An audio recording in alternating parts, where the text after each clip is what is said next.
Voltou?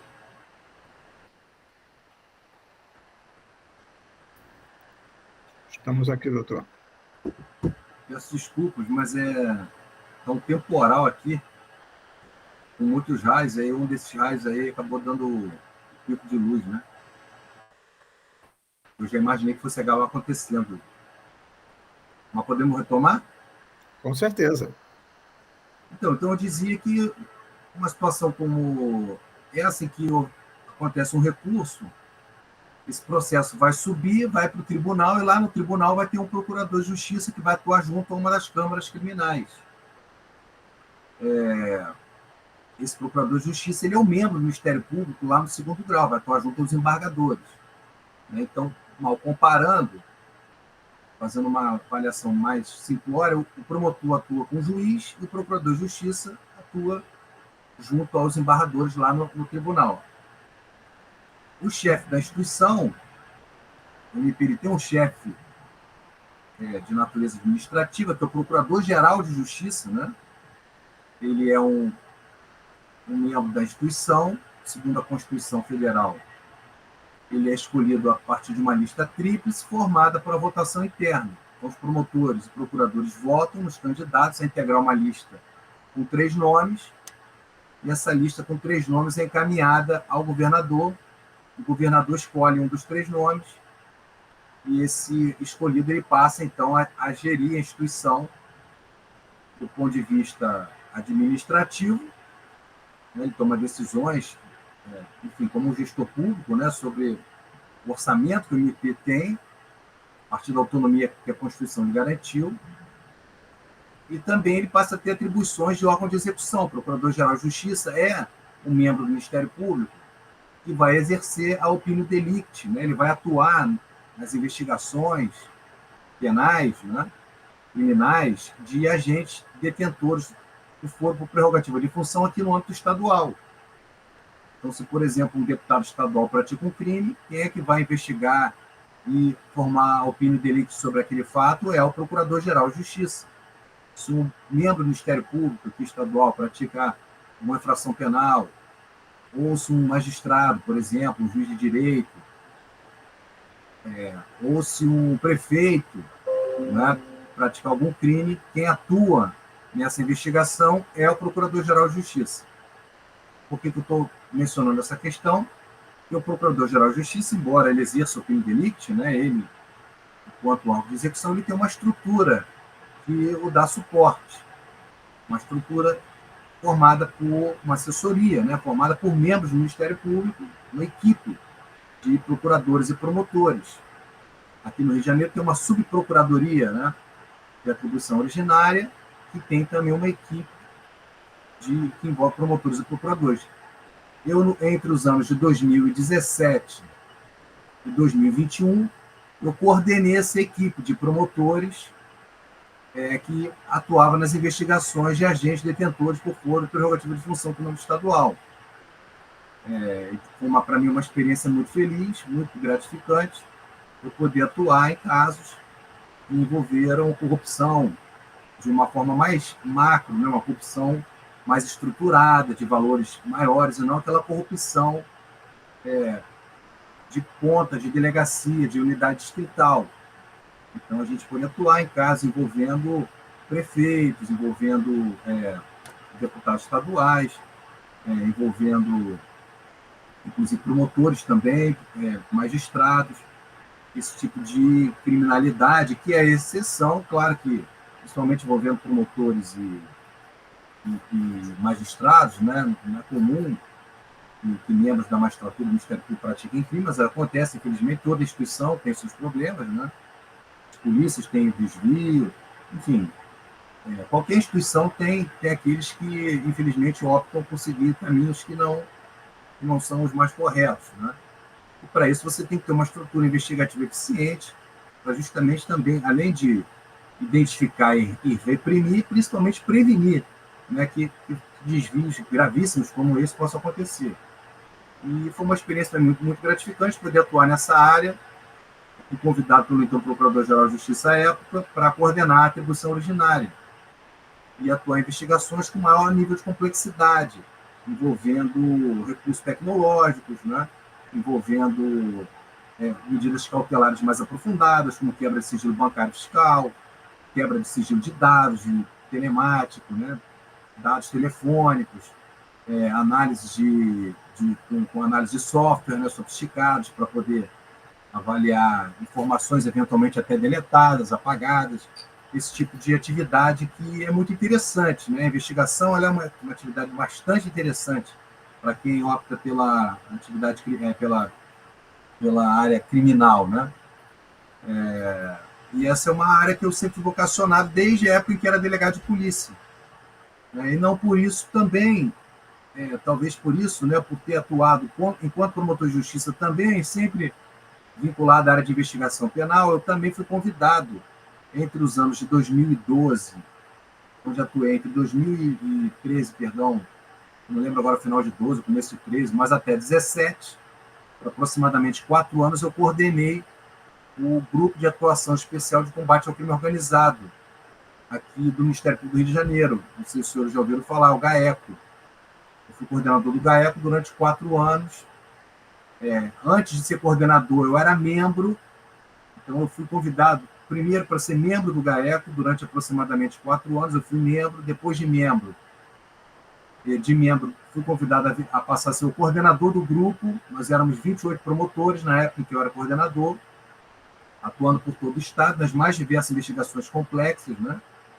Envolvendo milícia, tráfico de drogas, corrupção policial, abusos policiais, enfim, todo tipo de atividade, principalmente aquela que se exige uma especialização na investigação, não aquela corriqueira que é feita no dia a dia, que acaba sendo mais realizada pela Polícia Civil, mas que exige a utilização de aparato tecnológico, ferramentas de inteligência, ou atividade propriamente de inteligência, né? Esse tipo de investigação mais elaborada, que eu acho que é para onde o Ministério Público deve caminhar, né? Uma atividade mais supletiva da atividade investigativa, e não substituir, obviamente, a Polícia Civil, né? Ninguém deseja que seja, pelo menos, não digo ninguém, mas acho que não é o desejo da maioria dos membros da instituição. Eu acho que também não é dessa forma como o Supremo está caminhando. O MP ele tem uma vocação constitucional para a investigação, né? Eu acho que ele é uma investigação mais seletiva e principalmente aquela ligada ao controle externo também da atividade policial. A gente sabe que a dificuldade das corregedorias, né, de Polícia Civil e Polícia Militar em atuar em determinado tipo de criminalidade, e para isso o MP ele tem que se estruturar cada vez mais para desempenhar esse papel. E eu tive a oportunidade de estar na ponta dessas atividades, não só enquanto coordenador do GAECO, à época, mas também enquanto coordenador da atribuição originária do Procurador-Geral de Justiça. E essa é uma função muito interessante do promotor de justiça, atuar, enfim, aquilo que me atrai mais é atuar na investigação e nos processos criminais, né?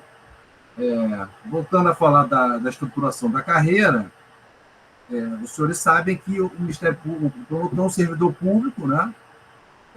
Assim como a magistratura, a aposentadoria compulsória se dá aos 75 anos. Os senhores sabem que, uma vez fazendo concurso público, os senhores vão ter 2 certezas. Uma é que não vai ficar rico e a outra é que também não vai ficar pobre. Então, um atrativo da carreira pública é a estabilidade, talvez seja o maior atrativo, né? Realmente isso é algo que dá tranquilidade. Você pode ter um planejamento familiar, planejamento de vida, né, do ponto de vista econômico-financeiro. Como eu disse, tenha certeza que não vai ficar rico, como muitos advogados a gente vê, né? Mas também não vai ter, imagino, espero, torço, né? E não sejamos alcançados pelas dificuldades financeiras extremas, né? Então, a estabilidade econômica ela é importante também para o exercício da função, né? Não é ganhar por ganhar, é para que o promotor também tenha independência, para que ele possa exercer as suas funções de forma imparcial, de forma tranquila, de forma perene, segura, né? Não possa ser submetido a pressões externas, políticas, econômicas. Ele precisa ter tranquilidade na sua tomada de decisões, né? Para isso, a Constituição também traz algumas garantias, né? O promotor de justiça ele é inamovível Então, eu sou hoje titulado numa promotoria em Niterói. Eu só saio dessa promotoria se eu quiser, ou se eu fizer uma besteira do tamanho do mundo, e a ponto de eu ser removido compulsoriamente depois de passar por um processo disciplinar interno. Então, você tirar o promotor de uma promotoria não é algo simples. Aliás, pelo contrário, é muito complexo, justamente para que ele tenha autonomia. Não tenha medo de hoje estar exercendo sua função aqui em Niterói e no dia seguinte ser mandado para uma comarca longínqua, distante, ser afastado, por exemplo, de uma investigação, porque pode estar incomodando os interesses de A, de B ou de C. Então, essa garantia constitucional da inamovibilidade, ela visa preservar, na verdade, a independência funcional do membro do Ministério Público, que também é outra garantia. Tá? A independência funcional do promotor, do magistrado, né? Nesse ponto nós somos iguais, né? Magistratura e Ministério Público, ela é importante. Não, se o caso está sob o exame de um promotor de justiça, quem vai decidir o que deve ser feito sobre aquele caso é aquele promotor de justiça. A gente chama de promotor de justiça natural. Ele não se submete à pressão de quem quer que seja. Ele não precisa decidir de acordo com o interesse de A, de B ou de C. Ele vai decidir de acordo com a sua convicção formada a partir do conjunto de provas que se reunir naquele processo, aplicada à legislação, à espécie, de acordo com o seu entendimento. Isso é, resumidamente, o que se chama de independência funcional. Ele não é um servidor da vontade alheia. Esse talvez tenha sido o grande atrativo da carreira, ou aquele que me motivou a trabalhar como promotor. Eu não estou vinculado à opinião de ninguém, a não ser a minha própria, claro, respeitada a Constituição, a legislação e a prova dos autos. Essa garantia, essa independência de poder decidir, de poder acusar ou não quem quer que seja, é o que me atraiu, o que me motivou a ser promotor de justiça. Promotor, ao contrário do que muitos leigos pensam, né? Os senhores já são graduandos, já têm um conhecimento um pouco mais sofisticado do direito, mas muita gente leiga acha que o promotor é aquele que acusa. Não, o promotor é aquele que também acusa. Ele pode acusar ou não. Ele pode oferecer denúncia ou não, ele pode pedir o arquivamento, ele pode pedir para absolver uma vez a denúncia oferecida. Ele tem ampla liberdade de pensamento a respeito da prova dos autos e da formação do seu convencimento. Né? Isso é uma garantia fundamental para que os promotores, para que a própria democracia, né? O próprio juiz também ele tem que ter essa garantia. Não pode amanhã um procurador-geral de justiça, que é administrativamente o chefe hierárquico da instituição, ele não pode pegar o telefone e ligar para o promotor e falar que ele tem que fazer o parecer no sentido A ou o parecer no sentido B. Isso é uma loucura. Né? Claro que ele não vai fazer e o promotor não vai aceitar porque a gente tem essa garantia constitucional. A mesma coisa em relação ao magistrado. Né? O presidente do tribunal não pode ligar para o juiz e dizer que ele tem que decidir para condenar ou absolver determinado processo, enfim, ou tomar determinada atitude. Isso, o juiz ele tem a sua independência funcional, né? E quanto a elas, estratégias que o promotor vai eleger na sua atuação, ninguém pode interferir. Né? Também a vitaliciedade é outra garantia constitucional. E a vitaliciedade não é vitaliciedade de emprego para a vida inteira. A vitaliciedade significa que o promotor de justiça ou o magistrado ele não pode ser mandado embora por qualquer motivo. Né? Ele não pode perder o seu emprego, ele não pode atuar com medo de perder o emprego. Se ele atua com medo de perder o emprego, ele tem medo de contrariar interesse. E se ele tem medo de contrariar interesse, ele não tem a sua autonomia, ele não tem a sua independência profissional garantida. Então, esses princípios eles se comunicam, né?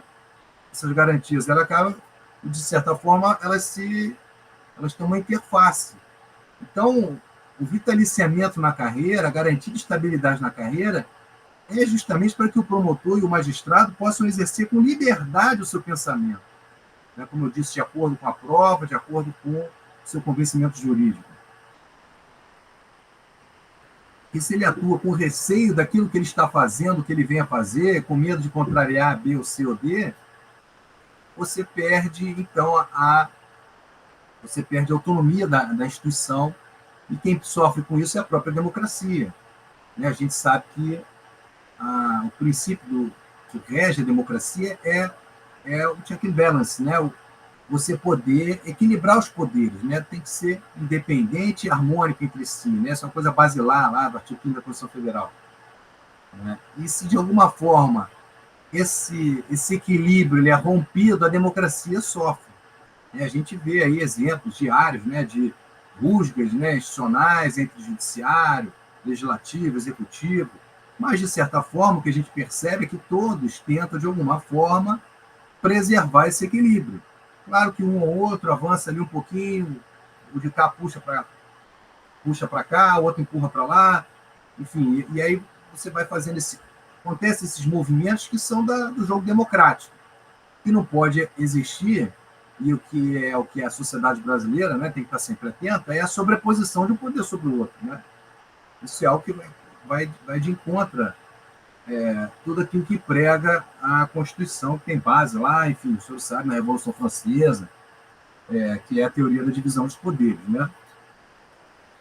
Então, o Ministério Público ele é uma expressão desse jogo democrático, né? É uma instituição que é fundamental nesse equilíbrio democrático. Em outros países, por exemplo, como na Itália, onde lá se tem também um Ministério Público muito atuante, o Ministério Público ele é fundido praticamente com a magistratura, né? Aqui no Brasil optou-se, eu acho que de forma bastante inteligente, em haver uma separação institucional entre o Ministério Público e magistratura, né?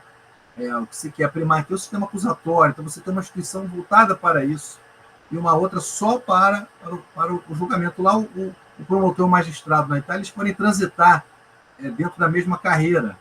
É claro que há algumas especificidades lá na Itália em relação a essa questão, mas, de uma certa forma, é praticamente a mesma carreira da magistratura, né?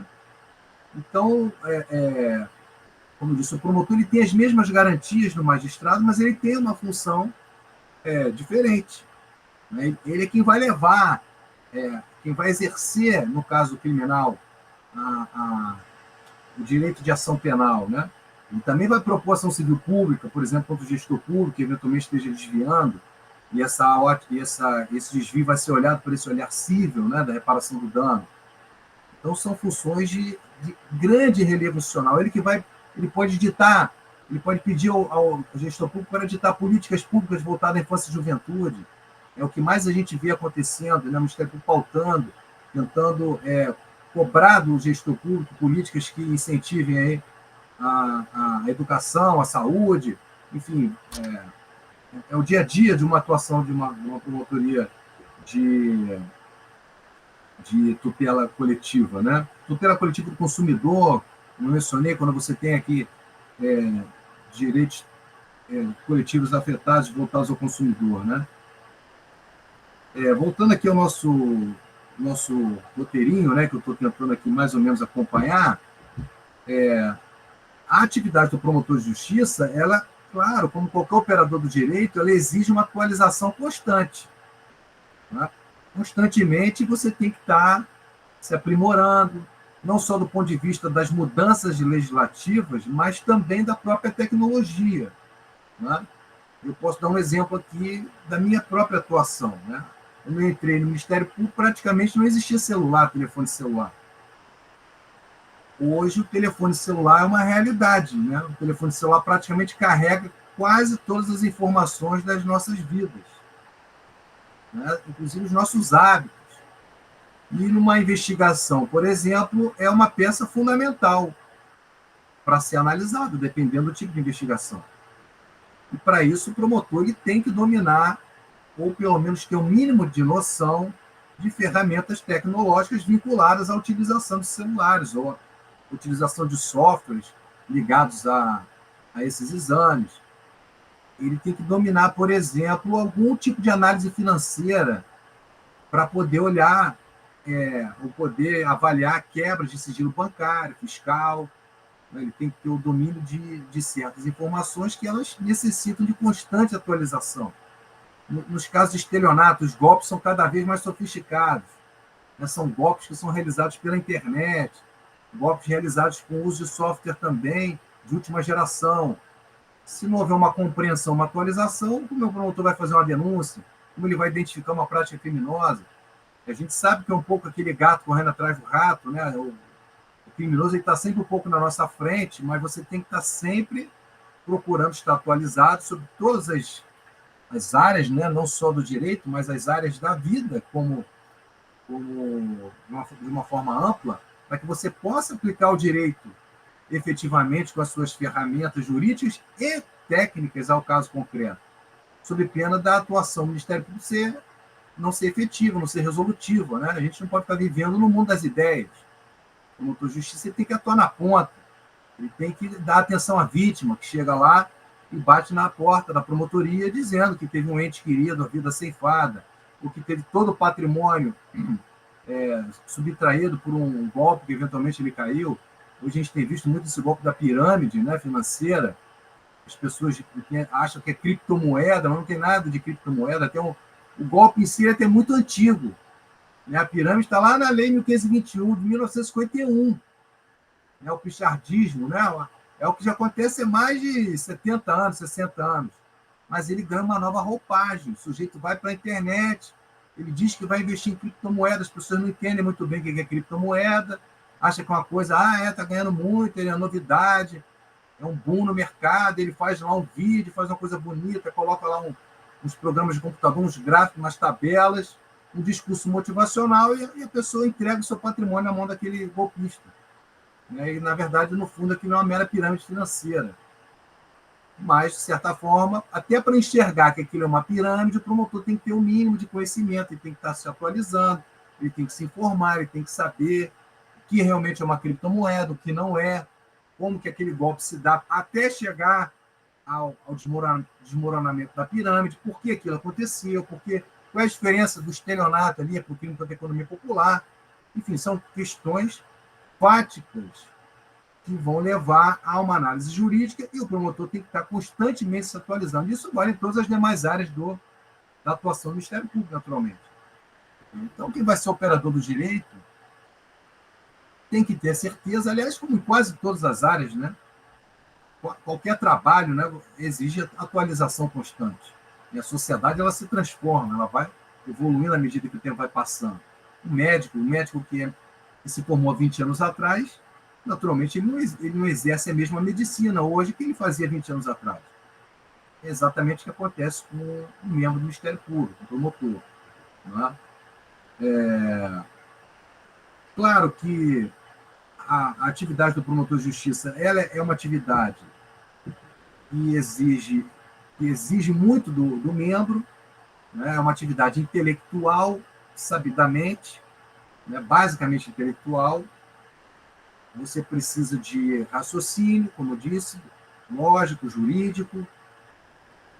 Dependendo da função que o promotor exerce, dependendo não, o promotor de justiça ele sempre vai ser submetido à pressão o tempo todo, né? Há processos menos complexos, mas há outros muito mais complexos, envolvendo diversos interesses, e ele é submetido à pressão. Para isso, ele tem que ser bem preparado, por isso o concurso público é difícil, por isso o concurso público exige os melhores profissionais do mercado, por isso tem que ser bem remunerado, para poder cooptar os melhores profissionais, porque ele vai ser submetido, da natureza da função do magistrado, do promotor, do defensor, mas principalmente do promotor, do magistrado, ele é submetido à pressão constante. Né? Essa pressão, ela muitas vezes leva ao estresse. Então, é uma profissão que, em razão não só do volume de trabalho, né, e o volume é cada vez maior, os recursos não são infinitos, pelo contrário, eles são escassos. O Estado do Rio de Janeiro passa por uma crise fiscal enorme, né, a gente está em regime de recuperação fiscal, então não há cargos disponíveis, não há servidores, os recursos são limitados e o volume de trabalho só aumenta. Isso, de certa forma, gera impacto também na saúde mental, né? A gente percebe, e hoje trabalhando na Corregedoria, eu consigo ver que vários colegas têm tido, isso não é um fenômeno só aqui no Ministério do Rio de Janeiro, isso acontece pelo país todo, né? Também na magistratura, muitos colegas com problemas de saúde mental, né, em razão dessas questões aí que eu acabei de mencionar, o volume de trabalho, pressão no exercício da atividade, o estresse, né, do dia a dia. E somado, claro, às características pessoais de cada indivíduo, naturalmente também vai contribuir. A gente tem visto muito problema de saúde mental entre membros, mas é claro que não é a regra, né? Como eu disse, a profissão ela é uma profissão nobre.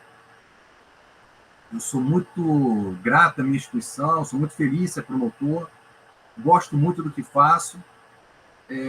Um dos itens aqui é quando você se sente realizado, né? O promotor de justiça, ele realmente atua no caso concreto, ele pode ajudar a vítima, ele elucida um crime, ele tira uma pessoa de circulação, de um criminoso quanto mais, o sujeito que é perigoso para a sociedade, que precisa eventualmente ser colocado fora de circulação ou ser contido com a sua saga criminosa, não só a criminosa violenta, né? Essa é uma criminalidade que nos incomoda, mas no meu ponto de vista, a que mais incomoda é a criminalidade organizada voltada para desvio do dinheiro público, né? Ou seja, o corrupto, a corrupção é uma criminalidade que eu acho que tem que ser eleita como prioridade pela nossa sociedade, né? Porque ela causa prejuízo no atacado, né? São milhões e milhões de reais que são desviados e esse desvio ele vai impedir uma melhor assistência hospitalar, por exemplo, né? Um sujeito morre lá na fila lá de eventual procedimento hospitalar, que ele está aguardando, porque não tem recurso, porque alguém roubou aquilo ali. Né? Isso acontece muito, né? Em volumes muito maiores do que às vezes, do que um sujeito que fez um roubo ali na esquina, no sinal, mas que a gente percebe muitas vezes é que a sociedade dá mais valor a esse tipo de combate à criminalidade, né? A criminalidade violenta, ao assalto à mão armada, ao tráfico de drogas, que, claro, tem que ser reprimido, né? Não tem dúvida.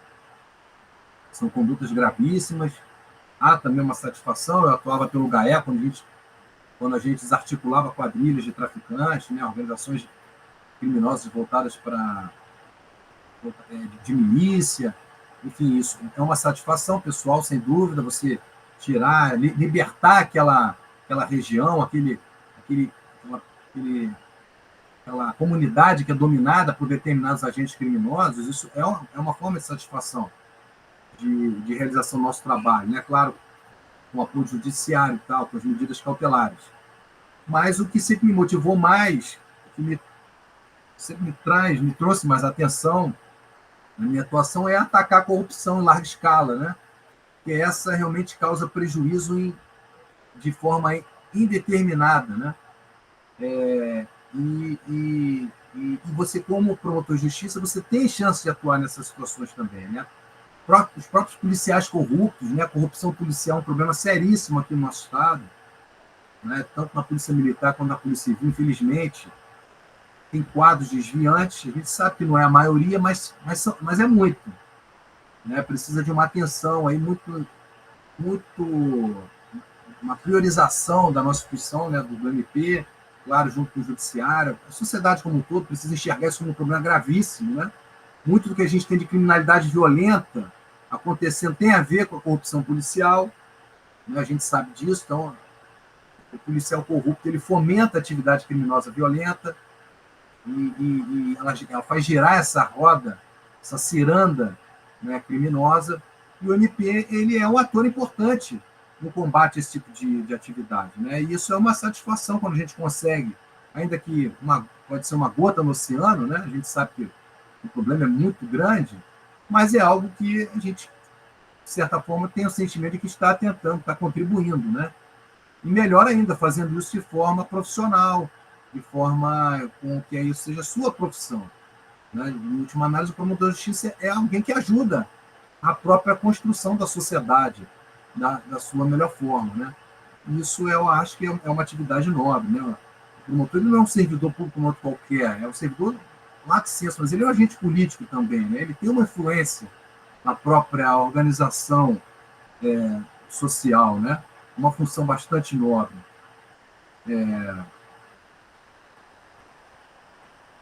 Eu acho que eu falei bastante, eu não sei se eu estou até me excedendo com o tempo. Pedi ao professor Davi que me penitencie se eu estiver avançando além do que que me era disponível, mas acho que, pelo menos uma primeira abordagem, em linhas gerais, talvez eram essas informações que eu pudesse passar. Não sei se é algo que possa ser complementado seja do interesse dos senhores, eu já deixando aqui aberto, então, para eventuais questionamentos que eu possa responder, se for do meu conhecimento, naturalmente. Né? Não, agradecer ao senhor. E vamos ver aqui com Camille e Juliana se nós temos perguntas dos nossos ouvintes, dos nossos participantes aqui. Camille, no Juliana. chat não tem pergunta, não. Eu vou mandar o formulário aqui. Se alguém quiser mandar pergunta no formulário, ou fiquem à vontade para enviar no chat também. Tá bom. A visualização apresentada aqui pelo Dr. Glaucio foi bem correta, tanto desde o ingresso até a atividade, a progressão funcional, né, dos membros do órgão do Ministério Público. E até os exemplos práticos trazem à luz aos nossos ouvintes o que pode ser abordado, né, ou vivido no dia a dia. E também eu achei salutar a abordagem que o senhor fez com relação à sua atuação na Polícia Civil, que serve de auxílio, né, na atuação profissional como membro do parquê, já que a atividade de ponta, aquela atividade dia a dia, onde é visualizado o cotidiano, né, de uma delegacia, o que ocorre, o que é apresentado, às vezes serve de arrimo na própria atuação do promotor. Nós tivemos aqui, em épocas passadas, um juiz que atua numa comarca de Campos e que ele foi, à época, a terminologia era oficial de cartório da Polícia Civil. E ele falou que aquilo ali serviu de base e de visualização da prática criminosa e que ele, atuando na vara criminal, aquilo ali se tornou válido, né, de experiência e poder visualizar como transcorria o procedimento, né, os inquéritos, mas também a maneira de atuação de determinadas pessoas, né, criminosos, e na forma dele atuar lá na vara criminal dele. É sempre salutar a experiência, né, aquilo que o senhor abordou.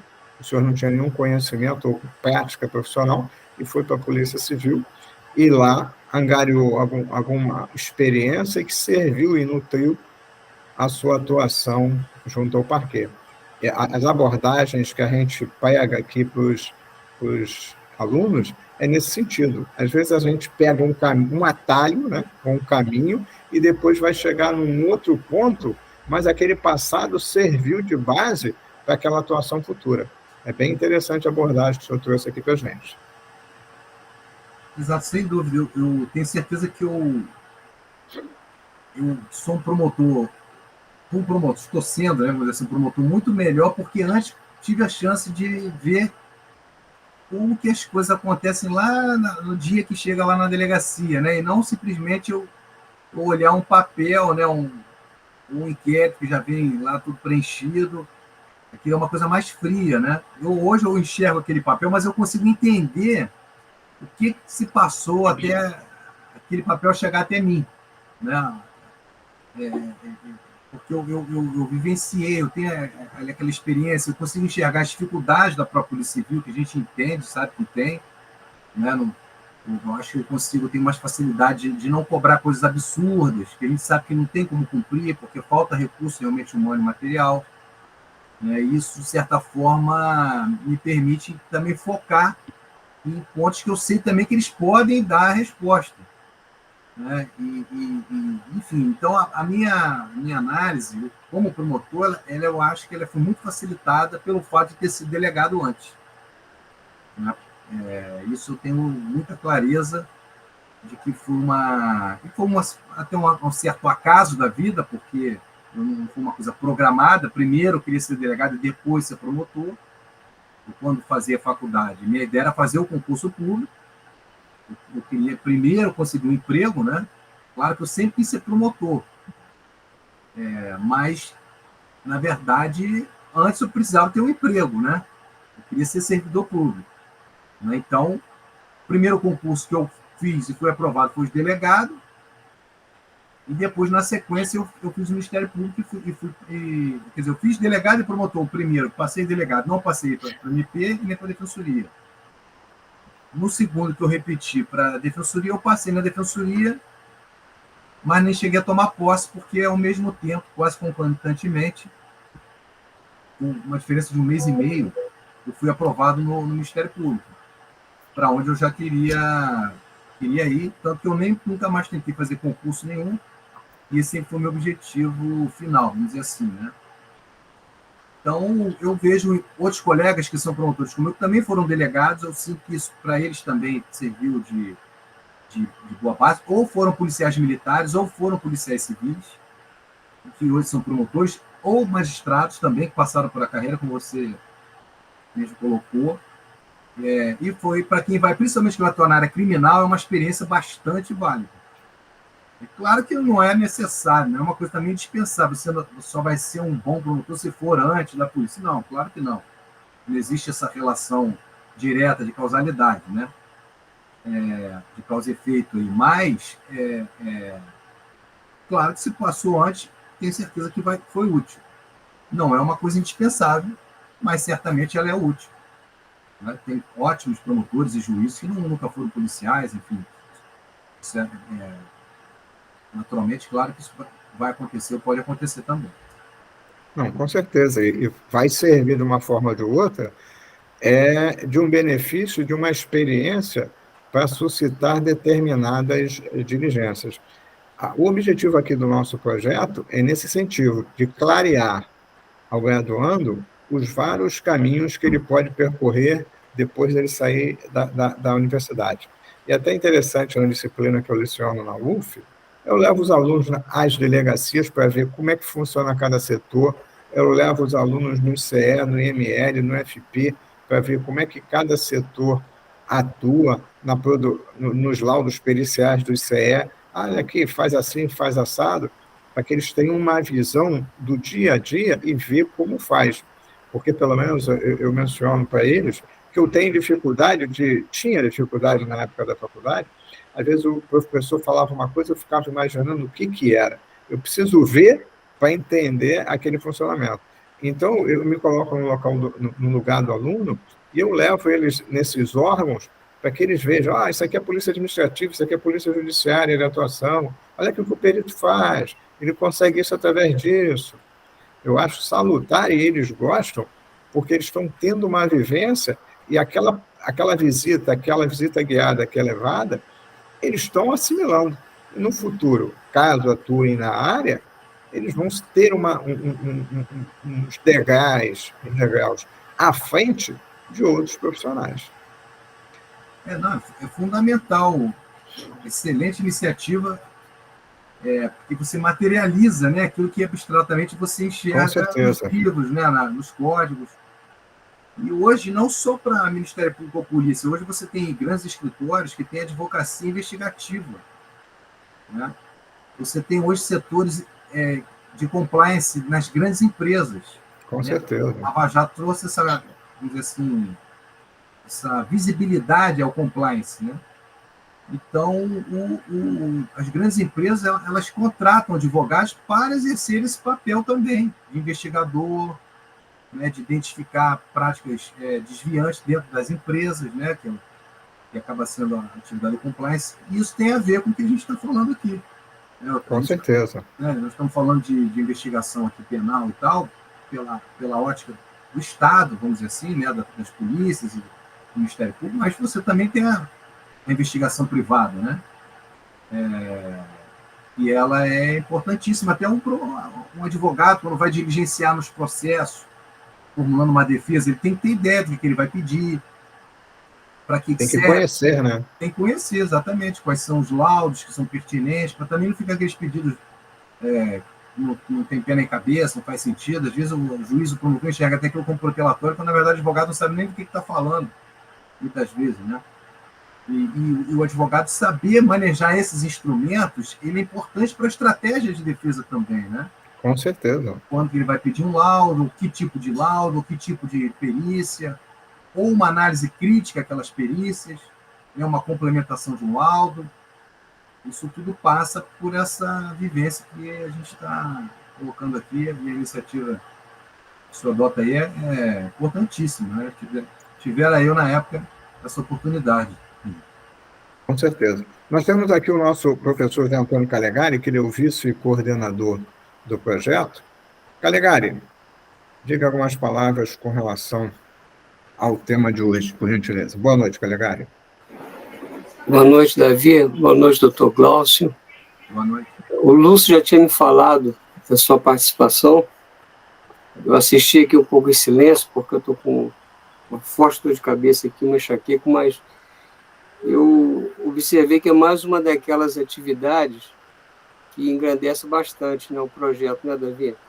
E com certeza. Uma coisa muito interessante, doutor Glaucio, que o senhor colocou aí, o Ministério Público, ele tem uma dupla função constitucional, né? Essa garantidor da ordem jurídica e ele, como titular da ação penal, face da indisponibilidade de certos bens jurídicos tutelados na área penal, e ele atua com essa função também democrática de freios e contrapesos no exercício dos poderes. E é muito importante essa contabilidade que o Ministério Público também faz, mantendo esse equilíbrio das atuações institucionais. Outra coisa interessantíssima do Ministério Público, quando o senhor colocou a questão de que muitos vêm da polícia e vão para o Ministério Público, outros da magistratura, essa transição em decorrência de uma expertise que vai despertando uma vocação, né? Podemos dizer assim, é que essa interface entre o sistema de segurança pública e o sistema judiciário, né, entre a fiscalização da conduta do agente público, o controle institucional dessas ações no exercício da segurança pública como política de Estado, e não como ações políticas de governos transitórios, né? Tipo a polícia é minha, né? E a interface com o sistema de justiça denota a importância do Ministério Público e das suas garantias. Aqui a gente vê na Constituição a questão de ser uma instituição permanente, essencial à função jurisdicional do Estado, essa defesa da ordem jurídica, do regime democrático. Nós vimos a importância dessas instituições de controle de freios e contrapesos na manutenção da nossa democracia, dos interesses sociais individuais e disponíveis, não só na questão individual, mas na questão das lides métodos individuais, né? Esse microsistema de tutela coletiva, que é importantíssimo, a atuação do Ministério Público, para além da esfera criminal, é muito importante esse novo papel que é dado ao Ministério Público, o que traz, se antes da Constituição trazia para o Ministério Público vocações muito da área penal, né, da área criminal, ela hoje, é um leque muito maior para outras vocações que podem atuar nas coordenadorias temáticas, né, que cada Ministério Público tem, e essa divisão interna de coordenadorias temáticas aumenta a especialização e a eficiência e eficácia da atuação, mesmo diante da reserva do possível, que é a questão orçamentária. Vejamos, no caso, por exemplo, a atuação contundente que tem o Ministério Público do Rio de Janeiro no Estado com um problema fiscal e financeiro terrível. Agora mesmo já está propondo um novo acordo com a União, né, de uma renegociação da dívida do Estado. E dentro de tudo isso, o princípio da unidade, da indivisibilidade, da independência funcional do Ministério Público é muito importante para esse agente, para que ele possa atuar em investigações, principalmente contra grandes redes de crime organizado. Então, é uma atividade que pede de todas elas uma vocação muito destemida. Não é voluntarista, mas muito destemida para enfrentar essas situações. E quando o senhor coloca para a gente essa visão social também, né, de entender o lado do servidor público, porque o serviço público também é um leque que abarca vários profissionais, não só o Ministério, o promotor, o juiz, mas profissionais de altíssimo nível que atuam como auxiliares no exercício dessas funções, e entender a situação dessas pessoas, seja do policial na delegacia de polícia, né, o Davi, que já passou por isso, seja o escrivão, o delegado, ou aquele mesmo funcionário que atua dando apoio interno à atividade do promotor, forma uma rede social importantíssima para essa função. E trazer isso para os alunos de uma forma didática, clara, precisa, é muito importante, porque vai despertando essas vocações. Eu estou aqui numa tempestade terrível em Niterói, por isso que a luz está oscilando. Eu também sofri com essa questão aqui. Mas um ponto colocado, muito bem colocado pelo senhor, que eu gostaria até de explorar, acrescentar, até a partir do que me foi proposto para mencionar, é a questão da segurança pessoal, né? As pessoas me perguntam muito, mas você não tem medo, o promotor não tem medo de ser ameaçado, o bandido, não sei o quê. Vira e mexe, eu acabo me deparando com esse tipo de pergunta e vejo que os colegas também. Isso talvez seja alguma coisa que aguça a curiosidade do graduando, né? Daquele que está ainda tentando optar aí pelos seus caminhos, né? A gente, na instituição, no MP, a gente tem alguns colegas realmente que estão sob ameaça. Isso é um fato que acontece.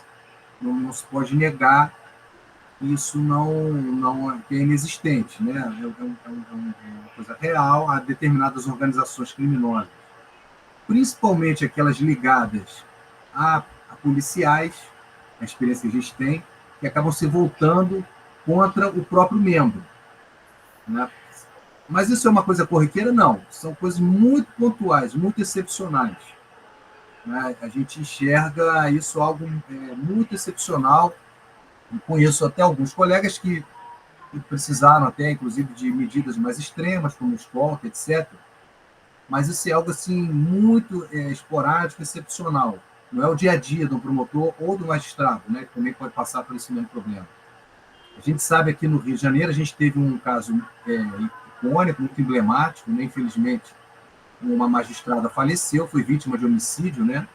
Um caso extremamente conhecido, a doutora Patrícia Cioli, a pessoa com quem eu convivi, inclusive, conheci, atuamos juntos em São Gonçalo. Uma perda irreparável, né? Lastimável, enfim. Um crime bárbaro que chocou a sociedade até hoje, né? Causa ainda comoção, a forma brutal como aconteceu. Mas, felizmente, né? Não é algo que é rotineiro.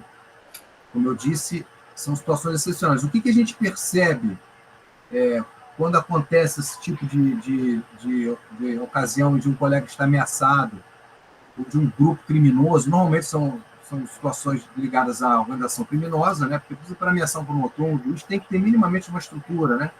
Organizacional, econômica, que seja capaz de efetivamente produzir temor, enfim, algo que vai realmente chegar a ponto de se concretizar contra o membro dessas instituições. Mas o que a gente percebe é que o que a gente procura é despessoalizar a atuação do membro. É por isso que o GAECO ele é um grupo. Por isso que ele foi formatado com vários membros atuando, justamente para que você não pessoalize, não personifique naquela pessoa o perseguidor daquele grupo criminoso ou daquele bandido. Porque se ele passa a enxergar a pessoa e não a instituição como quem ele está processando, ou quem ele está prendendo, ou quem está, de alguma forma, contrariando seus interesses, aí aquele membro começa a entrar em risco, efetivamente. Né? Para despessoalizar, não só medidas de atuação em grupo, mas também é importante que o membro seja o mais profissional possível.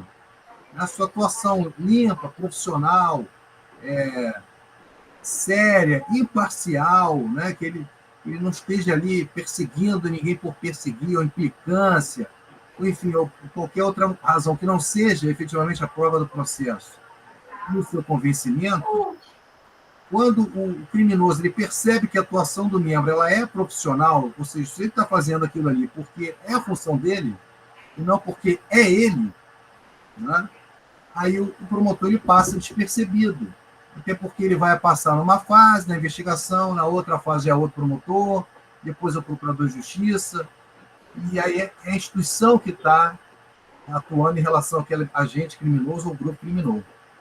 Quando a atuação, ela de alguma forma se personifica, então um promotor de uma cidade, só tem aquele promotor, ele gosta de ir para a imprensa toda hora falar do fulano, ele dá entrevista e qualifica que fulano é um bandido bárbaro, que é um sujo, que é isso, que é aquilo, e começa a usar palavras mais assim, que traz para ele o problema, como se ele, promotor, tivesse ele interesse pessoal naquela situação fática. Quando isso acontece, é que a gente percebe, claro que há exceções, mas via de regra, é que a gente percebe que há problema para a segurança pessoal do membro. Normalmente, nessas situações que acontecem. Como eu disse, felizmente, são coisas muito excepcionais. Aqui no Rio de Janeiro, pelo menos até onde eu sei, nenhum membro, nenhum promotor chegou a sofrer um atentado à sua segurança por conta dessas questões. Há ameaças concretas, né? Eu mesmo já cheguei a identificar casos concretos em investigações nossas, né? Inclusive ameaça a magistrados e tal, né? E há uma série de medidas que podem ser tomadas para inibir essas questões, e foram tomadas, infelizmente nada aconteceu. A gente teve o caso específico da magistrada, a doutora Patrícia Scioli, que fez um lamentável, bárbaro, crime hediondo contra uma mulher no exercício da função, né? Em razão da função dela, ela foi morta porque era magistrado, porque estava atuando naqueles processos envolvendo os policiais que a vitimaram, né? Mas, felizmente, não é algo que está no nosso dia a dia. É preciso ter cuidado. Eu acho que esse tipo de cuidado ele evita a exposição e a pessoalização da atividade. Se você atua de forma institucional, profissional, normalmente o membro não tem problema com ameaça. E eu, felizmente, apesar de sempre atuar na ponta, sempre atuei contra a criminalidade organizada, de forma macro, corrupção, policiais, enfim, eu, felizmente, nunca fui alvo de qualquer tipo de ameaça, pelo menos algo que eu enxergasse que tivesse alguma concretude ou possibilidade de se concretizar. Também é algo que é interessante a gente dividir com quem está nos assistindo, né? Com certeza, porque uma das preocupações, às vezes, daqueles que querem ingressar no órgão, é perigoso, não é perigoso?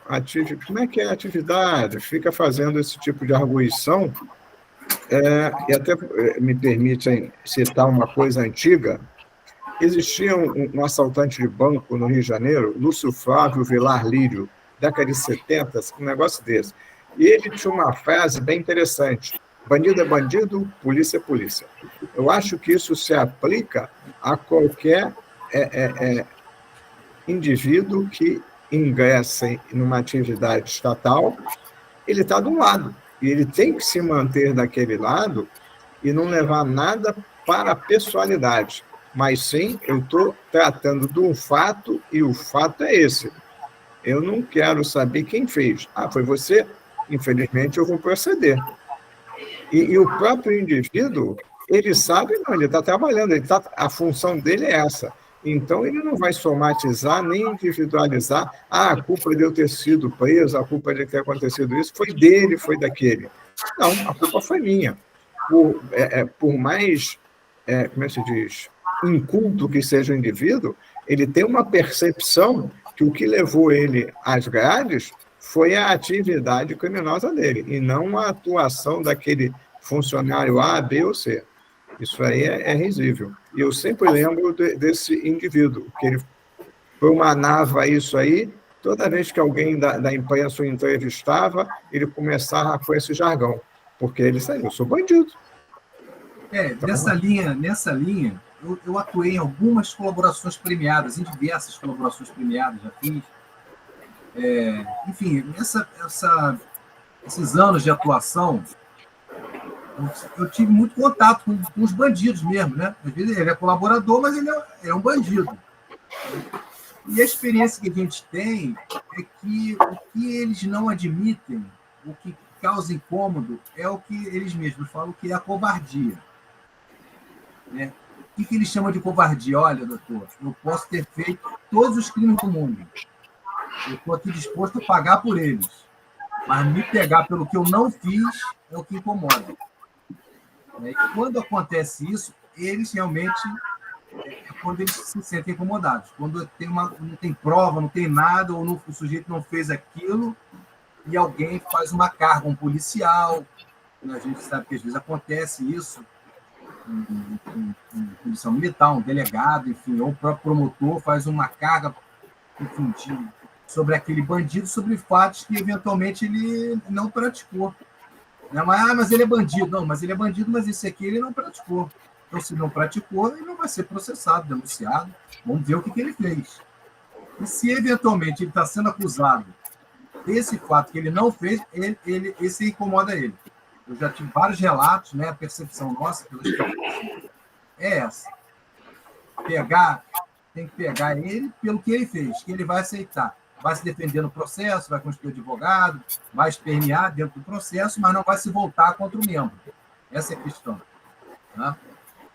Mas quando há o que eles chamam de covardia, aí, eventualmente, ele começa a olhar para aquele promotor, para o juiz, não como uma instituição, mas como uma pessoa. E aí é que, eventualmente, pode acontecer o problema. Mas, como eu disse, não é algo que está no nosso dia a dia. É uma coisa muito, mas muito excepcional. Né? Muito excepcional. E a instituição ela tem mecanismos para se proteger, enfim, a gente tem medidas que podem ser tomadas que rapidamente geram efeito dissuasivo se algo de concreto se pensou em ser realizado. Né? Eu quero dizer o seguinte, isso não é impeditivo, né? Para quem quiser ser promotor, juiz, enfim, ou que quiser seguir pela carreira, isso não é algo que colocaria na balança para deixar de seguir a sua vocação, se é que você atende nessas carreiras, né? Com certeza. Calegari? É muito importante isso, doutor Glaucio e Davi. Quando a gente vê, por exemplo, o Batman e o Super-Homem, né? Quando eles personificam o combate ao crime, são eles mesmos que são rejeitados pela própria sociedade, como se fossem grandes criminosos. Então, essa coisa do super-herói nos quadrinhos nos remete a pensar que há pouco tempo atrás nós tínhamos um boneco de um juiz aí na rua, né, de Super-Homem, e a mídia transformou, personificou tanto uma operação que, na sua essência, na sua natureza técnica, é necessária e correta. A Operação Lava Jato tem os seus pontos positivos e a importância do Ministério Público na investigação aí é, sem dúvida, inquestionável, mas a instrumentalização do procedimento penal para um projeto político, uma vaidade pessoal, porque a imprensa vai em cima e vai seduzindo a pessoa, leva depois a esse processo de instrumentalização a achar que o agente é uma personagem superior às regras jurídicas. E você instrumentalizar a regra jurídica por um propósito pessoal seu é não jogar a regra do jogo. Então, a estrutura de um Estado democrático de direito, ele estabelece uma gramática jurídica que tem uma sintaxe, nós temos que seguir essa ordem do discurso, das práticas, porque senão a gente vai estar trabalhando no mesmo campo de legalidade, né, que é a vontade pessoal que impere do mais forte. E aí, se a gente colocar no campo sociológico, dentro da criminalidade existe um código de ética interno, sancionado com pena de morte. E dentro da ótica do Estado tem que prevalecer um código de ética interno normativo, ou seja, não é a vontade da pessoa, essa ética institucionalizada, que é o procedimentalismo que o Habermas fala. Por que é importante destacar isso na graduação? Porque, Davi, doutor Glaucio, a gente percebe que quando a gente entra no início de uma carreira, hoje, né, já existem, é comum, principalmente nessas carreiras de ponta, né, um período de acolhimento do profissional que chega, passou no concurso, ele passa junto com um profissional mais experiente, um período ali com ele, tem o curso de formação, e tem um curso de formação continuada, que não existia no momento pretérito, há pouco tempo atrás não existia isso. Mas a pessoa chega imbuída de um certo ativismo, né, que é natural, seja pela idade, seja pela falta de experiência na profissão, seja pelo entusiasmo de ter passado no concurso, de tentar mudar a estrutura social, colaborar para isso, e acaba, se não tiver um acolhimento de orientação para não confundir a ação institucional através dele, como agente do Estado, para uma ação pessoal ativista. Porque depois as consequências serão severas para o indivíduo. Porque hoje a gente está vendo aí esse embate de separar os militares golpistas das Forças Armadas. A instituição permanece, mas o indivíduo é que será ou não sacrificado. E um Estado democrático de direito faz pela percepção do indivíduo que ele é. Um indivíduo, um cidadão, desempenhando papel dentro das estruturas do Estado. E não ele em si a razão de ser do Estado. Então é muito importante esse contato com a pessoa experimentada, ainda mais que o senhor está todo no nível de corregedoria, né?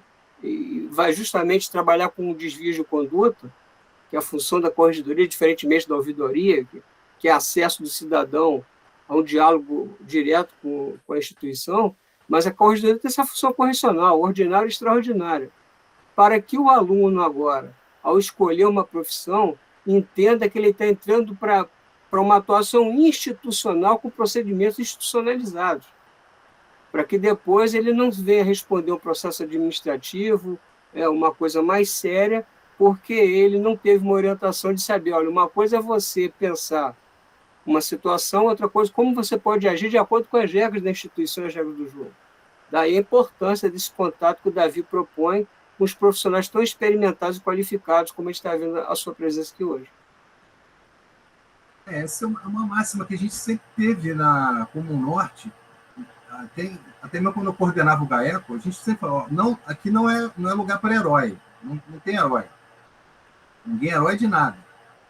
Atuação em grupo, nós assinávamos as peças em grupo, a maioria, as questões que eram mais sensíveis, a gente colocava em votação, a gente ouvia os colegas também experientes, né? Sempre de forma a procurar atuar de forma mais técnica possível, né? Para evitar justamente essa falta, para evitar a pessoalização, né? Para que aparecesse o trabalho da instituição, né? Instituição quanto representante ali, quanto sociedade, né? Quanto representar resultado para a sociedade, que é no final das contas é o nosso grande cliente, vamos dizer assim, né? É para quem a gente tem que trabalhar, né? A função hoje lá na corregedoria, para mim, é um desafio. Eu estou lá 1 ano, como o senhor bem colocou, né? A gente atua no desvio dos colegas, não é uma função simpática aos colegas, né? A gente sabe que ninguém gosta de corregedoria em lugar nenhum, né? Mas a corregedoria ela tem um papel também relevantíssimo dentro da instituição, para evitar os excessos, para evitar os abusos, né? Claro que eu acho que a principal função da corregedoria é o caráter orientativo, orientar, né? Encaminhar o colega para a melhor prática e, em última análise, ela vai usar a sua possibilidade sancionadora, né? Mas eu acho que essa tem que ser sempre a sua última ratio, né? Primeiro vamos orientar, vamos evitar com que os colegas cometam os erros, os excessos, né? Emitir os avisos, as recomendações, para que eles sigam lá o máximo possível o caminho adequado institucional. E, em último caso, claro que sempre toda instituição tem, né? Vai ter sempre um outro que vai desviar, que vai exceder, que vai se rebelar, não vai querer cumprir, enfim. Aí, para isso também tem que ter a corregedoria, né? Porque senão a própria instituição perde, ela fica exposta, né? A corregedoria está ali para o benefício da própria instituição. Como eu disse, não é um papel simpático aos colegas, né? Mas eu também brinco lá, eu costumo falar com o corregedor, alguém tem que fazer, né? Alguém tem que fazer esse papel. Ele é fundamental para a instituição e é importante também ter autonomia para fazê-lo, né? Você saber que você está ali, que vai fazer o certo, mas vai voltar para o seu órgão e ninguém vai te perseguir, que você fez contra A, contra B ou contra C. Né? Você ter essas garantias, como eu havia mencionado, né? Não só para o público externo, mas internamente. Né? Não ser perseguido amanhã, porque a gente fala, né? A vida ela vai dando voltas. Né? Hoje você está na corregedoria, é pedra. Amanhã você está lá no seu órgão, o sujeito que você eventualmente, né, teve uma ação correcional, ele está lá no seu lugar. Ou ele é amigo de quem está lá no seu lugar. Né? E a gente tem que ter a blindagem institucional para poder atuar tanto numa ponta quanto na outra com tranquilidade. Eu acredito que a gente tem. Né? Hoje o Ministério Público, também a magistratura, tem o Conselho Nacional do MP, né? Conselho Nacional do Ministério Público, Conselho Nacional da Justiça, são órgãos de controle externo. As unidades estaduais, as unidades federais ou segmentadas do Ministério Público, do próprio Judiciário, do Ministério do Trabalho, Justiça do Trabalho. O Ministério Público, ele também é segmentado, né, a nível nacional. Tem o Ministério Público do Ministério Público Militar, enfim. E o CNMP também exerce um papel importante, né, não só do ponto de vista administrativo, da orientação das melhores rotinas, práticas administrativas, mas também sancionador. Né? Claro que há um conteúdo político maior envolvendo esses órgãos, né, o CNMP e o CNJ, mas foi assim que o poder constituinte derivado decidiu. Né? A Constituição foi modificada, é um processo legítimo, foram os representantes do povo que fizeram a modificação, criou o órgão está lá, e ele exerce sua função, que a gente respeita, e entende que é relevante também, né? E eu acho que tem somado. Né? Claro que uma ou outra decisão, mas isso é cabível em qualquer avaliação de qualquer pessoa, você pode concordar ou discordar, mas sempre entendendo que isso é do jogo democrático. Né? Então, esse ponto eu estava mencionando aqui, a questão da corregedoria, ela é também uma forma da instituição se depurar, das instituições de uma forma geral, né? Até porque se houver desvio em excesso, então, se não fizer a própria instituição que a gente fala, não cortar na própria carne, né? A instituição é quem perde. No médio e longo prazo, alguém vai acabar fazendo esse trabalho ou modificar as regras para que alguém faça. Né? Então, é melhor que isso esteja sob o nosso controle, que a gente faça da forma mais eficiente possível para que não surjam, né, interesses outros com pretexto de querer melhorar a instituição, acabar interferindo na própria instituição, na nossa autonomia. Né? A gente sabe que é um papel difícil, né, o desempenhado pelo Ministério Público, ele acaba que é quase que o papel daquele juiz de futebol, o árbitro, né? Ele não agrada a ninguém. Ele está sempre ali contrariando, né? Então, se a gente não tiver uma atuação muito precisa, técnica, né, uma atuação profissional, despessoalizada, institucional, equilibrada, o Ministério Público ele vai estar sempre em discussão e vai ter sempre alguém querendo suprimir as nossas garantias, né, as nossas possibilidades de atuação, e isso, em última análise, é ruim para a sociedade, né, é ruim para a democracia. Né, porque a democracia ela precisa de um Ministério Público forte e independente, assim como um judiciário forte e independente. O dia que as nossas garantias forem tomadas, que o promotor sentir medo de fazer o que ele tem que fazer, a gente vai entrar numa espiral negativa, de um fim trágico. Né? Se o promotor ou o juiz tiver medo de fazer o que ele tem que fazer, seja por qualquer razão, se ele não se sentir seguro na sua atuação profissional, é o começo de um fim trágico para uma sociedade democrática, né? Que quer ter a democracia como o seu regime. Então, e aí isso é o dia a dia, né? O dia a dia, a formação do membro, como você vai conduzir, olhando os exemplos daqueles que passaram antes, né? Ensinamento é fazer isso que eu estou fazendo aqui, né? Também é uma oportunidade de falar para quem vai ser, quem quer ser da instituição, quem não vai ser, mas vai conhecer um pouquinho, vai poder entender. Eu falei com o promotor, acho que acho que aquele promotor lá, e às vezes as pessoas, né, têm aquela imagem, né, do promotor, o sujeito que só acusa, que quer pegar, que é contra. Não, pelo contrário, né? Como eu digo, esse não me parece a regra. Pelo contrário, né? A classe, ela, de uma forma geral, é composta por membros que têm uma postura de magistrado, né, no exercício da função ministerial. E isso me atraiu, sempre me atraiu, né, para a carreira. Né? Poder fazer o que eu faço com o domínio da minha convicção. Há outras funções que são tão nobres quanto a do Ministério Público, mas que você acaba tendo uma opinião vinculada. Né? Então, isso para mim era algo que era muito caro, né, na minha decisão enquanto alguém que ia operar o direito. Né, eu ter a possibilidade de fazer a minha avaliação. Isso foi muito, muito importante. Né? Claro, não estou aqui, como eu disse, são outras funções tão nobres quanto, ou até talvez mais nobres, né? Mas às vezes são funções de opinião vinculada. Você está vinculado a determinado interesse.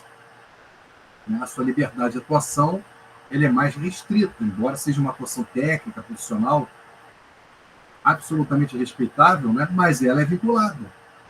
Né?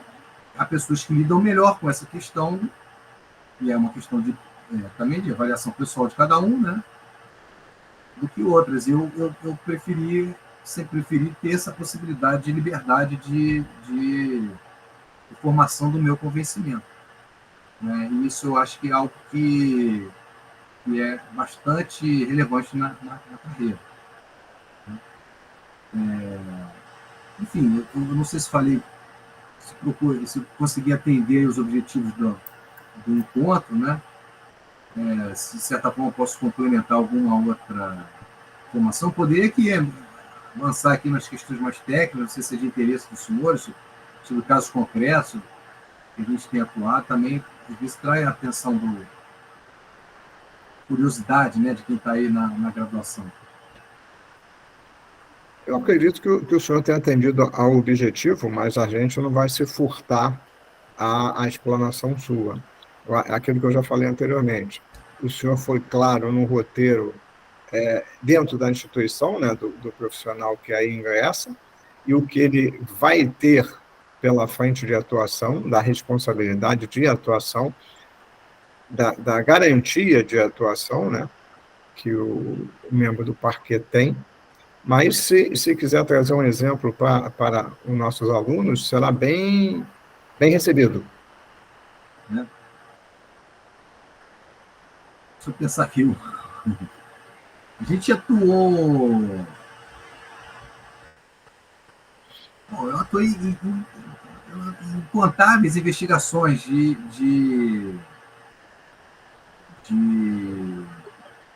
envolvendo organizações criminosas, né? Deixa eu pensar uma aqui, porque está gravando, né? Tem que ter esse cuidado, né? De não nominar ninguém e nem especificar a ponto de que isso possa ser eventualmente decifrado, né? Tem que falar alguma coisa assim de uma forma mais genérica. Mas o que eu posso falar aqui, uma situação interessante, até técnica de investigação, né? Eu tive a oportunidade de fazer alguns cursos, a própria instituição me proporcionou isso, né? Eu fiz alguns cursos de investigação, não só aqui no Brasil, mas também nos Estados Unidos. Eu pude estar com vários promotores americanos, eu estive com institutos lá, com policiais, lá não tem a figura do delegado, como é aqui, né? O xerife lá, que a gente vê nos filmes, ele é um mero chefe administrativo da delegacia. Os investigadores lá se reportam diretamente aos promotores. Né? Diferente daqui, os promotores eles não são concursados, né? Eles são convidados por um chefe, que seria o equivalente ao nosso Procurador-Geral de Justiça, que é eleito. Né? Tem um arcabouço um pouco diferente. Mas, de certa forma, eles também atuam nas investigações como nós. Né? Então, vou dar um exemplo aqui, até vai ser mais fácil. Até para ilustrar a nossa atuação enquanto investigador aqui no Brasil, comparativamente ao que eu vi lá nos Estados Unidos, né? Eu estive, por exemplo, no serviço secreto, a unidade lá em Miami, os recursos que eles têm lá, materiais, isso é uma coisa que eu achei que foi muito interessante. Basicamente, são os mesmos que nós temos aqui. Eles têm os mesmos softwares lá que nós temos aqui, inclusive no Ministério Público do Estado do Rio de Janeiro, a gente compra da mesma empresa, uma empresa israelense que fornece aí as ferramentas para nós, é que fornece para eles. Quando a gente quer quebrar um celular, por exemplo, né, que a gente fala uma quebra de... O juiz autoriza lá a quebra de dados, mas aquele celular, um iPhone, por exemplo, ele tem uma senha, né?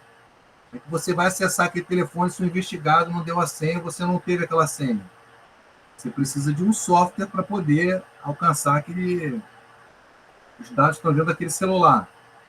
Esse software é o mesmo que o Serviço Secreto americano usa e as unidades policiais de ponta lá dos Estados Unidos usam, é o mesmo que está instalado aqui na Marechal Câmara, aqui no 370, aqui no Rio de Janeiro. A diferença é que, por exemplo, essa unidade de serviço secreto, ele tinha só para aquela unidade 10 licenças.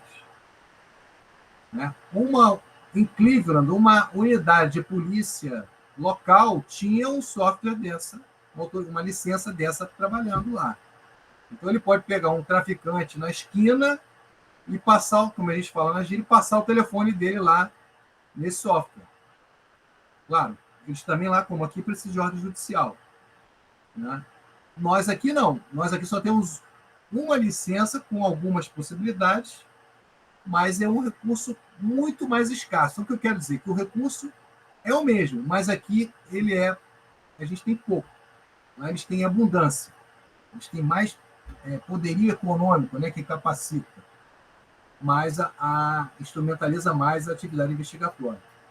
Então, eu conversando com um promotor americano, ele estava dizendo para mim que ele ia conseguir pegar o sujeito que estava dizendo a ele que foi preso com uma arma, mas que não estava com a arma, que a arma não era dele, mas ele conseguiu analisar o celular daquele sujeito que foi preso no porte de arma lá no país, no estado onde o uso daquela arma era ilegal, porque nem todo estado lá, o senhor sabe, né, que há uma diferença normativa, inclusive penal, entre os estados americanos, né?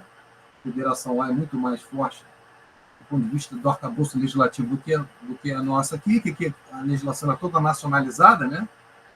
Mas nesse estado especificamente, então ele estava usando esse software, que é um software de recurso, que é muito limitado a utilização aqui, né? Aqui a gente tem casos, são os casos mais sensíveis, mais complexos que a gente acaba utilizando, e lá ele usava justamente um simples porte de arma. Ele ia desmentir, ele contou, não, vou desmentir a versão do sujeito, porque a arma, não sei o quê, pelo que ele falou com o pai dele no dia anterior, eu falei, infelizmente, esse tipo de crime aqui no Brasil, ele não passa por essa análise, porque é um recurso muito escasso para nós, né? Mas, de uma certa forma, a atividade de inteligência, tudo que é feito aqui é o que se tem lá e vice-versa. Só que lá tem mais. Né? E aqui no Brasil, então, eu tive chance de atuar em determinados casos como esse, mais complexos, em que a gente utilizou essas ferramentas tecnológicas todas, né? Relatórios de inteligência financeira, esse software israelense, aliás, mais de um, né? E é muito curioso você olhar o celular, né? Você conseguir examinar o celular de um investigado, né? Eu cheguei a mencionar rapidamente aqui na minha exposição. O celular hoje ele é a vida de uma pessoa. Você consegue traçar desde o perfil psicológico daquela pessoa a partir do análise celular, né? Que sites que ela acessa, com quem que ela fala, como ela fala, né? Você consegue reproduzir o perfil psicológico até os hábitos, né, alimentares, os hábitos que você puder imaginar, olhando o celular, você consegue trazer para dentro da investigação informações que vão ser úteis. Claro que ninguém vai olhar o celular para fazer fofoca da vida alheia, né? Até porque tem que ter muita consciência da invasão que é uma medida dessa, né? A privacidade, enfim, a intimidade daquelas pessoas que estão sendo investigadas. São medidas excepcionais, naturalmente, né? Quando se pede uma quebra cautelar, o objetivo é, claro, que obter dados para investigação, né? Preservando-se, obviamente, a intimidade de quem quer que seja, né? Mas, eventualmente, a identificação do perfil psicológico daquela pessoa é importante também para a análise da prática do crime a ser investigado. Né? Quando você está lidando, por exemplo, com situações de pedofilia, né? É muito comum a pedofilia, o sujeito que é o estupro de vulnerável, o sujeito abordou uma criança de 10, 12 anos, há uma acusação contra ele, e não há, às vezes, uma prova material muito clara, mas se você conseguir apreender aquele celular, o juiz autorizar o acesso àquele celular, você consegue, às vezes, ver que ele está em grupo de WhatsApp, que ele compartilha imagens de crianças em prática sexual, e isso tudo vai gerando para nós a ideia de que aquele sujeito realmente praticou o crime do qual está sendo acusado por aquela criança, né? E aquele relato não fica isolado, né? Enfim, esse tipo de avaliação, eu estou falando aqui de forma teórica, mas, claro, eu vivencio isso em casos concretos, né? É interessante também na atuação do promotor de justiça.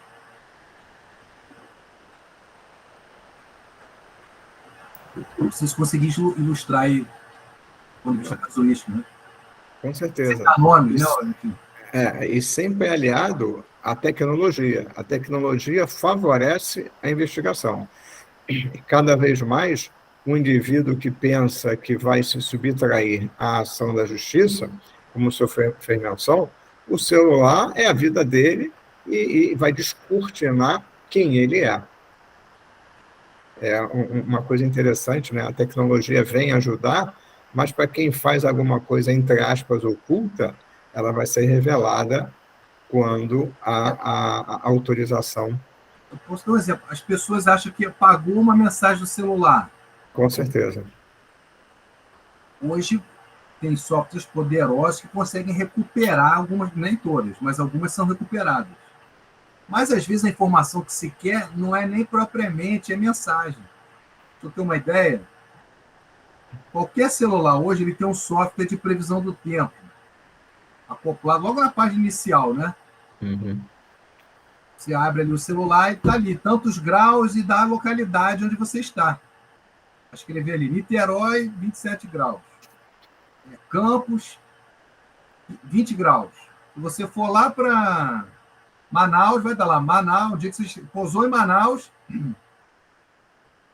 chegando de avião, vai estar lá, Manaus, tantos graus. Esse software, ele para poder dizer quantos graus está ali naquele lugar e que você está naquele lugar, ele fica te georreferenciando o tempo inteiro. E esse dado é armazenado no seu telefone.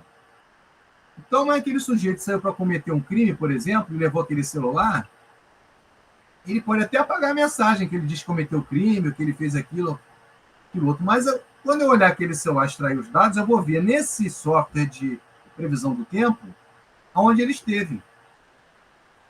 E esse dado, que é um dado técnico, vai colocá-lo, eventualmente, pode colocá-lo na cena do crime.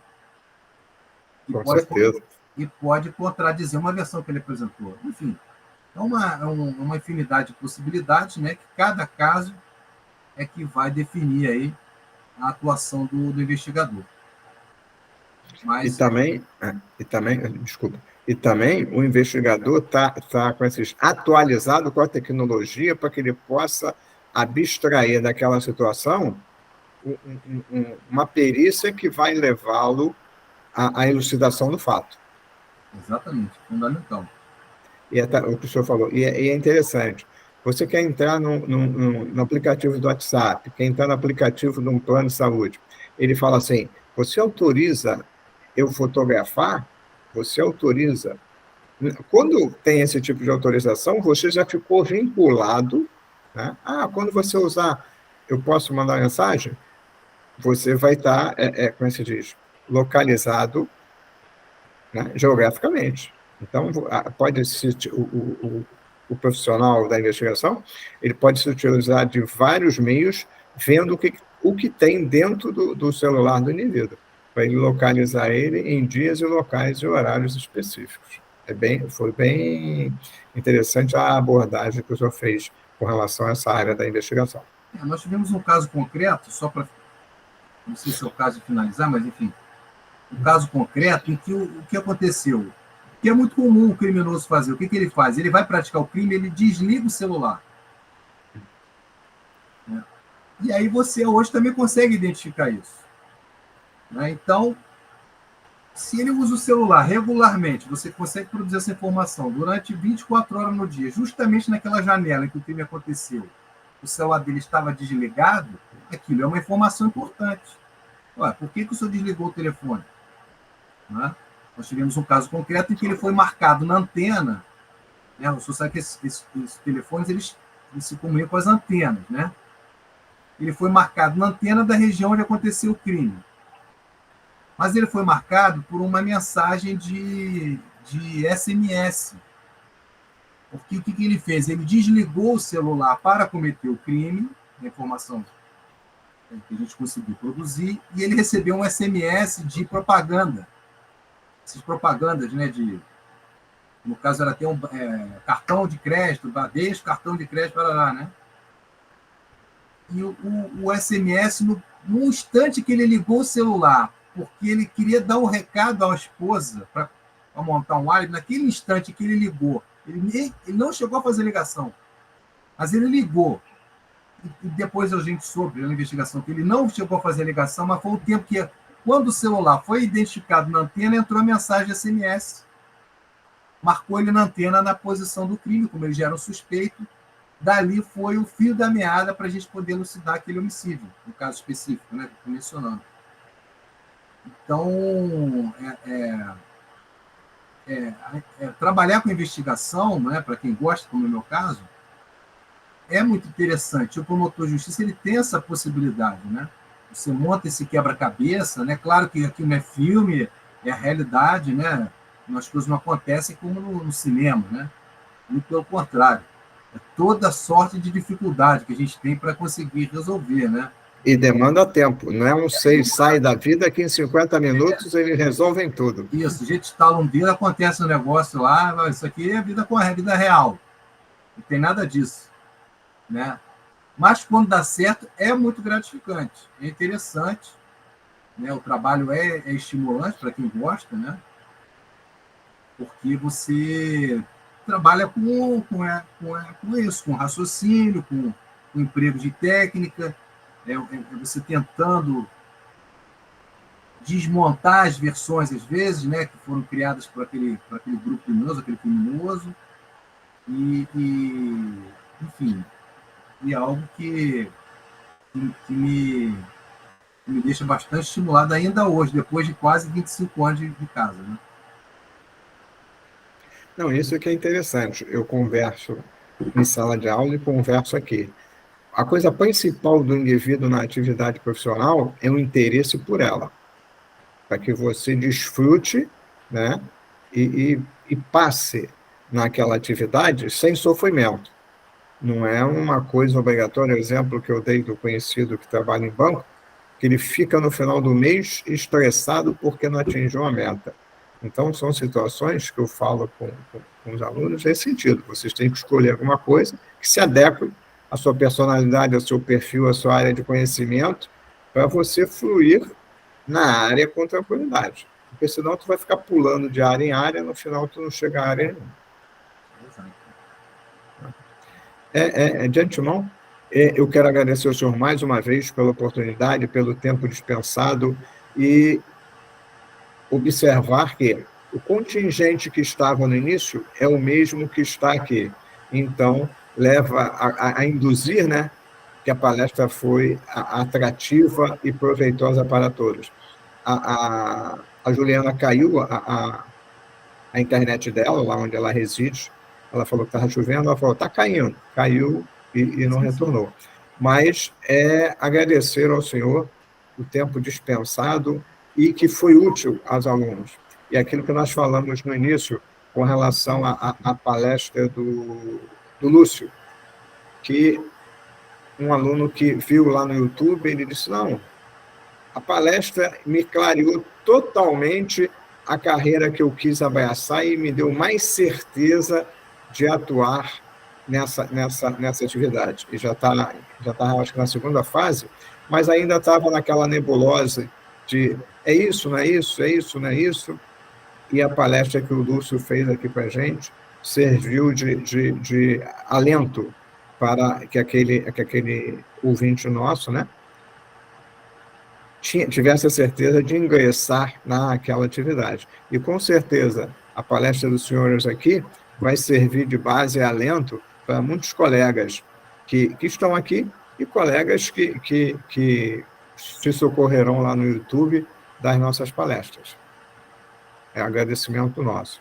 Se o senhor quiser expressar um agradecimento final, está à disposição. Eu que agradeço, achei excelente iniciativa, né, como já disse no início, essa conversa informal. Espero, de alguma forma, poder ter ajudado. Com certeza. Sensibilizado, trazido informações que possam ajudar no futuro de cada um, né? E colocar à disposição, porque for preciso, aí, o contato, eventualmente, não sei se posso deixar meu e-mail aqui no chat, né? Com certeza, pode deixar. Vou deixar meu e-mail aqui, quem que eventualmente queira tirar alguma dúvida mais específica, né? Para eu poder ajudar. E agradecer também, não está aqui presente, o Lúcio, porque o Lúcio tem, como se diz, ofertado aqui ao nosso projeto. Sim. Vários colegas dele que já vieram aqui e que tiveram uma atuação muito efetiva para o nosso projeto e para os próprios alunos, que eu, em sala de aula, falo com alguns, e aí? Não, gostei muito. É interessante a visualização. Então, o Lúcio está, como se diz, é um caçador de talentos para o nosso projeto de extensão. O Lúcio é um companheiro aqui. Eu conheci o Lúcio através até das nossas filhas, estudaram juntas, né? Então, foi uma oportunidade de se aproximar. Fica aqui o registro também do agradecimento a ele. Parabenizar novamente a iniciativa. O projeto é sensacional, né? A ideia é excelente. E, como eu disse, quem me dera, né? Na época que eu era estudante, ter tido essa oportunidade. Mas, felizmente, eu acho que eu segui o caminho que eu realmente gostaria de ter seguido, né? Eu acho que eu tive a sorte de me encontrar desde cedo, né? A gente sabe que isso passa também pela questão da sorte, né? Mas desejando, então, sucesso a todos, sucesso aí à sequência do projeto. Eu, então, aqui me despeço e, novamente, registro aqui minha admiração e agradecimento a todos. Nós que agradecemos ao senhor. Nós estamos no segundo ano do projeto, nós já conseguimos publicar a resenha do ano passado, 17 atividades de operadores de direito, e nós conseguimos publicar. É o que nós pretendemos também no ano em curso e no próximo ano, que vai ter uma pequena mudança, mas que vamos tentar dar continuidade e no mesmo ritmo, né, de atender aos nossos graduandos para que eles consigam, né, uma atividade que se adeque à personalidade, ao conhecimento e à aptidão deles, né? Porque cada um tem uma visão de vida, aquilo que a gente estava conversando no início, né? E hoje em dia a preocupação maior é o bem-estar físico e mental. Então, há várias áreas de opção para muitos operadores do direito. Mais uma vez, agradeço ao senhor, agradeço a Calegari, a Camila, os colegas que estão aqui, permaneceram. E quanto às presenças e aos certificados, já está tudo resolvido do que foi conversado aí no chat. Tá bom, pessoal? Um abraço a todos, uma boa noite e um bom final de semana. Vai ser com chuva, mas vai ser um excelente final de semana. É isso aí. Um abraço, saúde a todos. Muito obrigado. Tudo de bom a todos nós. Tchau. Calegari.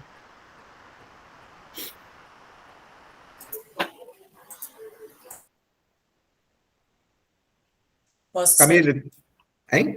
Todo mundo pode sair. Ah, tá, não, pô. Pensei que o senhor fosse. Não, está tudo tranquilo. É só tentar aquele negócio do Renato, ver se consegue falar com ele.